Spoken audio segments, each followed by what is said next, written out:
Edgar Allan Poe. O autor.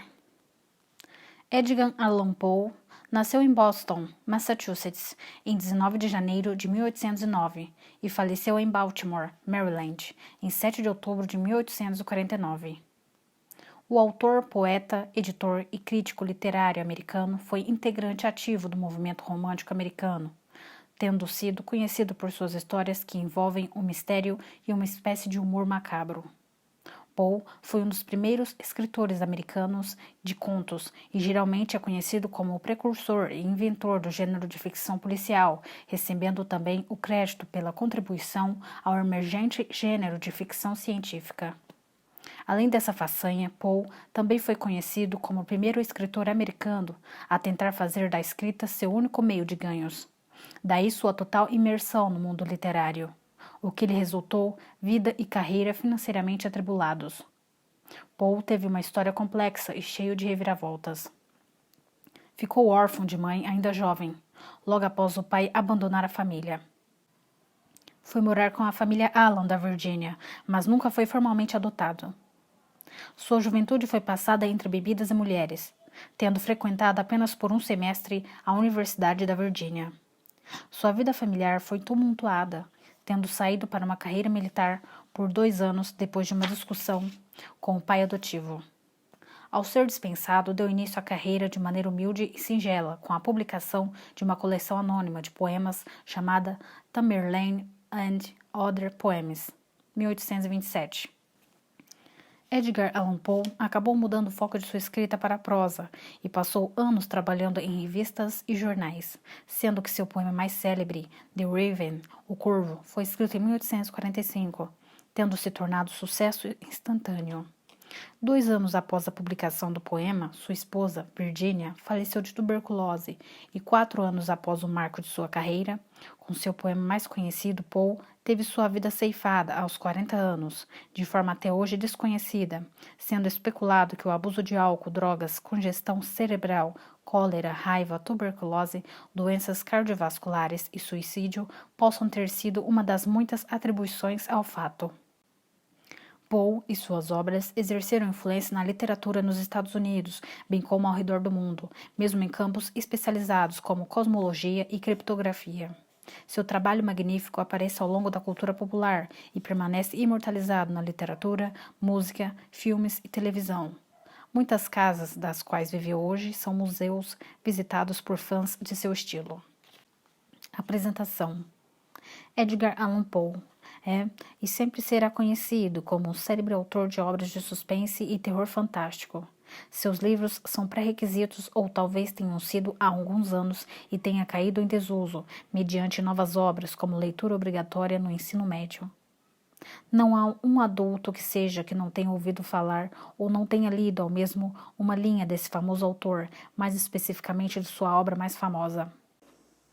O Corvo é um dos poemas mais extensos de que tem conhecimento na literatura, abordando todo o sentimento atroz que o personagem sente pela perda da mulher amada.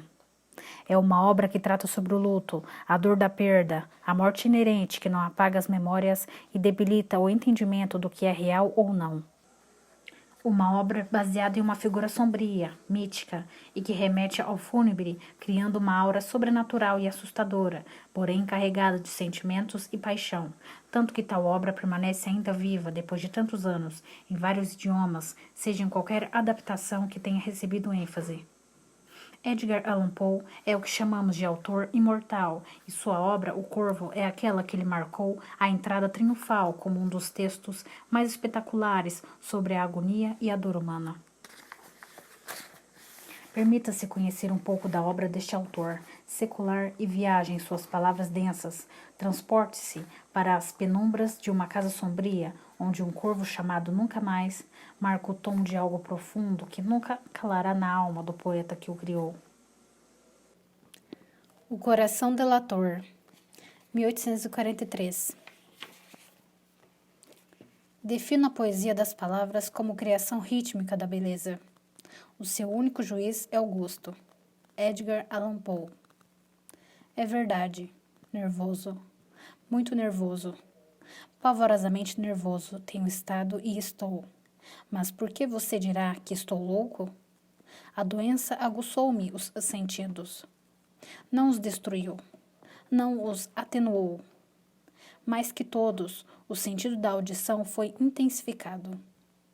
Eu ouvia tudo, do céu e da terra. Eu ouvia muitas coisas do inferno. Como então estou louco? Ouço com atenção. E observe a sanidade, a calma com que posso contar a você toda a história. É impossível dizer como a ideia começou a surgir na minha cabeça, mas uma vez concebida, ela passou a me assediar dia e noite. Motivo não havia nenhum. Paixão não havia nenhuma. Eu gostava do velho. Ele nunca me prejudicou. Nunca me insultou. O ouro dele não me apetecia. Acho que foi o olho dele. Sim, foi isso. Ele tinha um olho de um abutre, um olho azul embaçado, coberto por uma membrana. Quando o velho olhava para mim com aquele olho de abutre, meu sangue congelava. E então, aos poucos, bem aos poucos, eu finalmente decidi que tinha de tirar a vida do velho e assim me livrar daquele olho para sempre.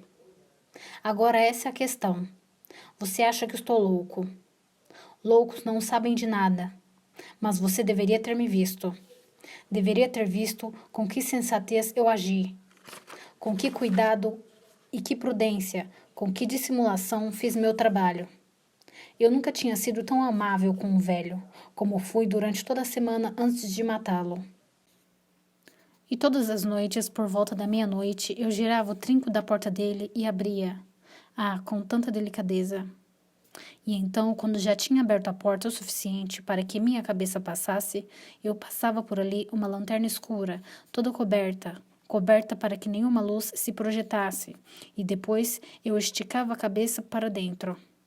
Ah, você acharia graça se visse a destreza com que eu passava a cabeça pela abertura. Eu a movia devagar, bem devagar, para não perturbar o sono do velho. Levava 1 hora para passar a cabeça toda pela abertura, até que pudesse vê-lo enquanto ele estava deitado em sua cama. Ah, será que um louco seria assim tão esperto? E então, quando a minha cabeça já estava toda dentro do quarto, eu descobria a lanterna com cuidado. Ah, com muito cuidado. Com cuidado, porque as dobradiças rangiam. Eu a descobria só um pouquinho, de modo que apenas um raio pequeno e fino de luz se depositasse sobre aquele olho de abutre. E fiz isso por 7 longas noites, sempre à meia-noite, mas encontrava o olho sempre fechado, e então era impossível fazer o trabalho. Porque não era o velho que me perturbava, era o olho maligno que ele tinha. E a cada manhã, quando o dia nascia, eu ia audaciosamente até o quarto e falava com ele corajosamente. Chamava-o pelo nome com um tom cordial e perguntava a ele como tinha passado a noite. Então veja que ele teria de ser um velho muito sagaz de fato, para suspeitar que toda noite, exatamente à meia-noite, eu o observava enquanto dormia. Na 8ª noite, fui mais cauteloso do que costumava ser ao abrir a porta. O ponteiro dos minutos de um relógio se moveria mais rápido do que minha mão. Nunca antes naquela noite eu tinha sentido o alcance dos meus próprios poderes, da minha sagacidade. Eu mal podia conter meu sentimento de triunfo. Pensar que lá estava eu, abrindo a porta, pouco a pouco, e ele sequer sonhando com minhas intenções e pensamentos secretos. Cheguei a rir discretamente da ideia, e talvez ele tenha me ouvido, porque ele se mexeu na cama de repente, como se estivesse alarmado. Agora você pode pensar que eu recuei, mas não. O quarto dele estava negro como breu, com a escuridão espessa, já que, temendo ladrões, o velho mantia as persianas sempre fechadas. Por isso, eu sabia que ele não conseguiria ver a porta sendo aberta. E continuei empurrando-a com firmeza, com firmeza.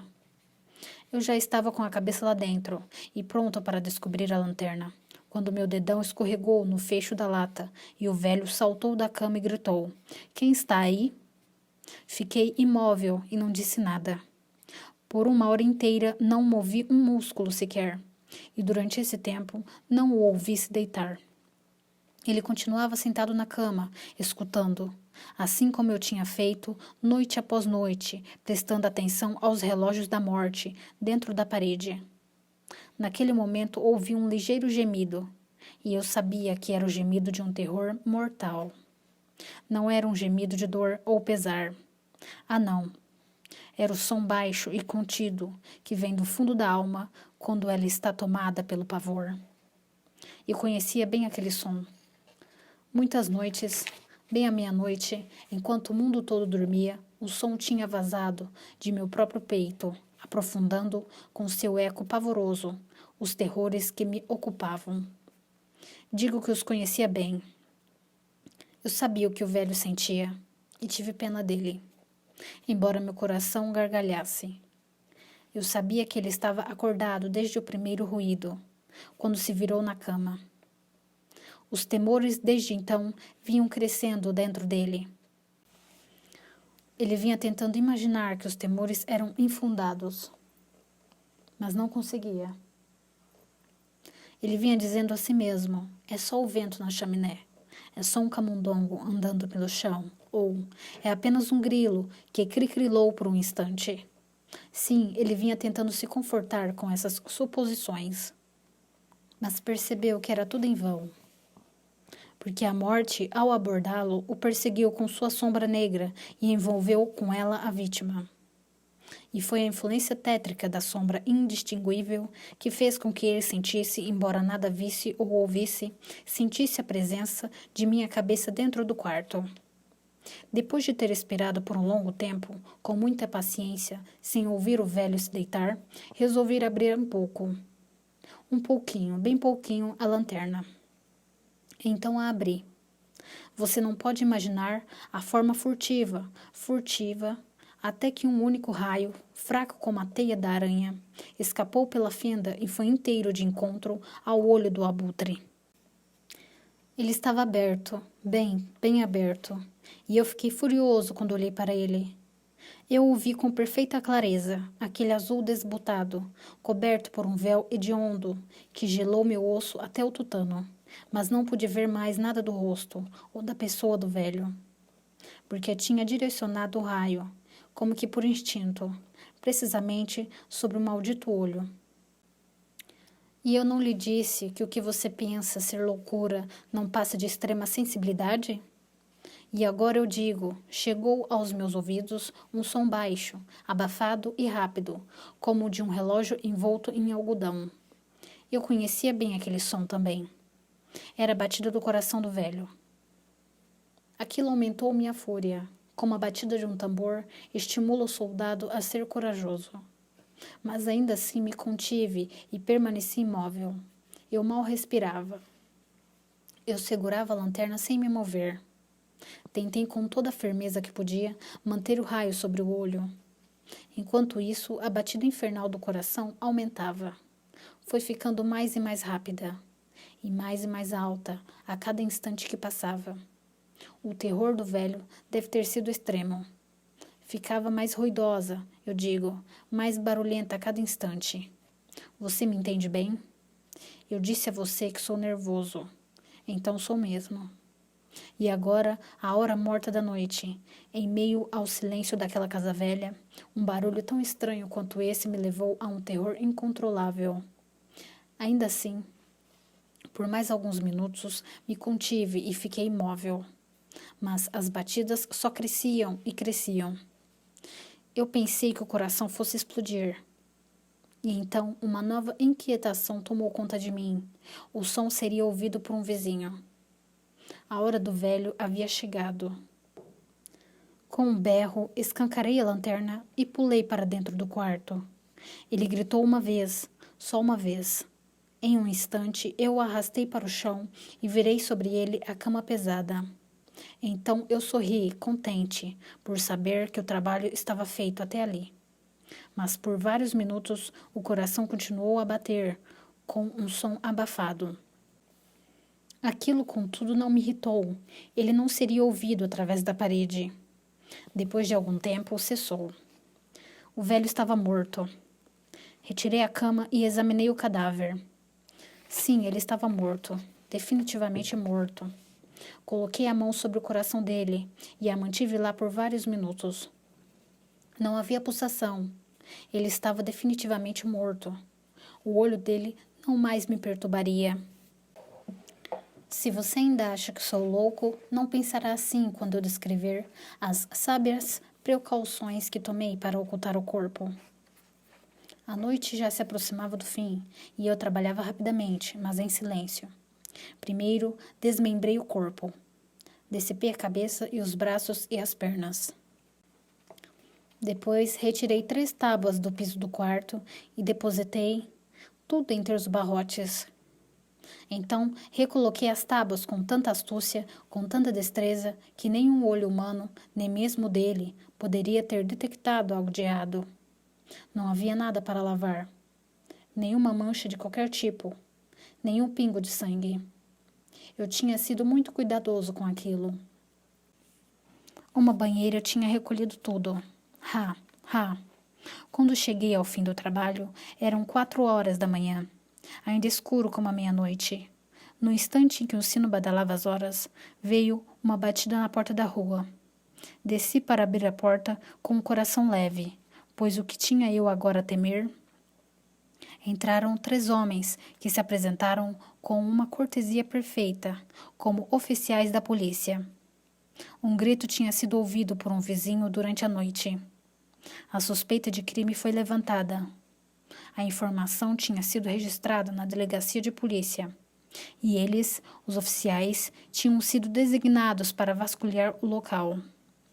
Eu sorri, pois o que tinha eu a temer?